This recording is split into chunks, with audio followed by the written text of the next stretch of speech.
Hello. So, as a part of gearing up for CSA Day, we're doing little introductions to ourselves. So, I guess I will start with an introduction to myself. My name is Natalie. I am usually the first person that people talk to when they're looking to get a membership. I do a lot of the answering of questions on the Facebook group. Not all of the answering of questions on email, but much of it. And I post advertisements and all of that kind of stuff. I also have the primary responsibility over the animals on the farm. And I don't have a background in farming. My background, I have a degree in international relations. That was my major from Harvard. And really what I wanted to do was development work. In the last year of my degree, I took some food systems courses, and I had taken some other food courses in other programs prior to that, and I had studied environmental management, actually renewable resource management, so things like rangeland management, water ecosystems. And so I had this real love and interest in the natural environment, and through my environmental studies and specifically sustainability for businesses, I came to understand more about the implications of our agricultural systems on the environment and on human health. And I just, I saw that as the area that I really wanted to have an impact in. I wasn't a farmer. I kind of grew up on a farm. We lived in a farmhouse out in the middle of nowhere in Manitoba, close to a place called Saint-Pierre Joly, and it was a lovely way to grow up, and it had made such an impression on me, and the connection that I have to nature I would attribute to that upbringing. But I never saw myself being a farmer. I wanted to homestead, I wanted to produce my own food, and I'm excited to be doing that. I just didn't see that translating into being a farmer until my last year of university. So here I am graduating with a degree from Harvard, focus on development work and environment and business, and deciding in my last semester that my future would be in farming. So fast forward, about a year after graduating, I decided that I would dedicate that year to gaining the skills that I would need to become a farmer. And specifically, I wanted to raise sheep. Growing vegetables is something I've done for my own family for a long time, and preserving food and living the lifestyle that I'm living now to a lesser greater degree. However, I saw that animals was this piece that I see is so critical. There's this amazing loop that exists on a farm between the plants and the animals and the people. And that was a piece, the animal husbandry side was just so appealing to me. I love animals. I love caring for animals. And it's just so exciting to me to be able to watch them grow and to care for them when they're sick. So, yeah, it didn't start out as wanting to be a farmer. However, it's much more rewarding than I could have thought it would be. I've had a few careers since leaving high school, I suppose. My first degree was in homeopathy, so that's an alternative medicine modality. And I ran a clinic for a while, and I found that rewarding. I find there's just too much to take into account in managing somebody's health. And my clients, they didn't want to take responsibility for their health. They didn't want to change their diet or their exercise habits, and that's so frustrating for me.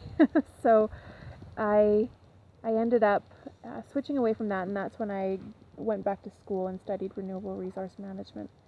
I also worked with adults with disabilities. I managed some group homes, some community group homes, and did that for many years.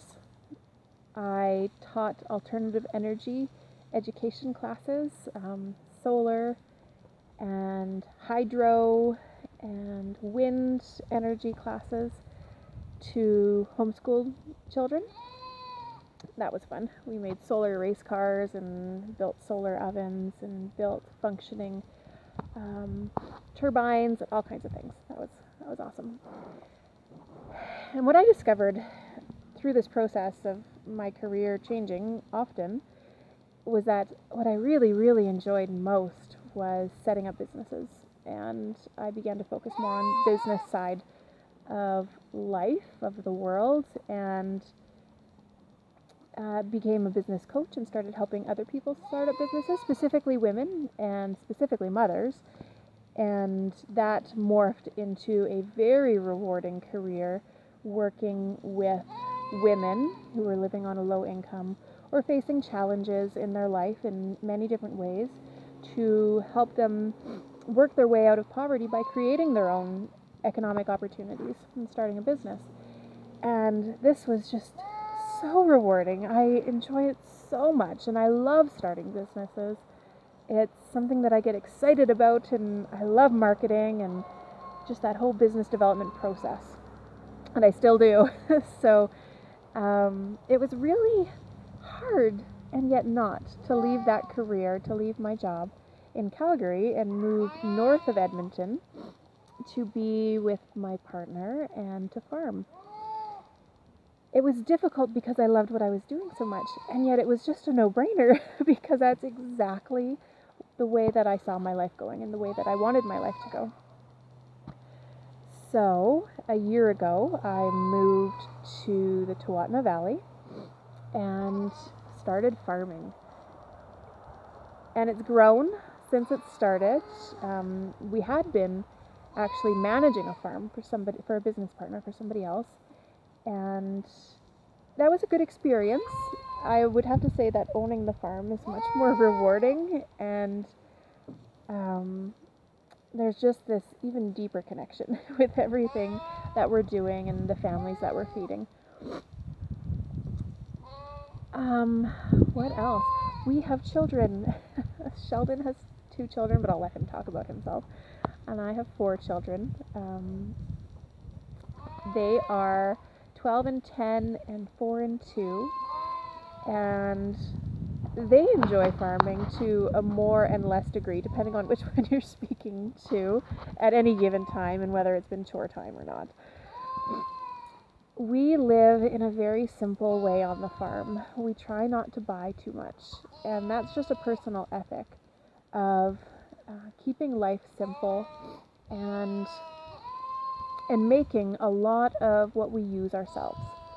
So we grow our own food, obviously. We try not to shop at the grocery store as much as possible. So instead of buying flour to make bread, we buy wheat from a farmer close by, and we mill the wheat into flour, and then we sift it, and then we make bread. Or today is pierogi making day, so we sift the flour and boil the potatoes, and we make the cottage cheese, and then we make the pierogis. So it keeps us busy doing everything by hand, but I wouldn't have it any other way. We get to really control what goes in and on our bodies, and that's important to us. We make our own body products, shampoo, moisturizer, toothpaste, soap soon. We're going to try our hand at soaps. And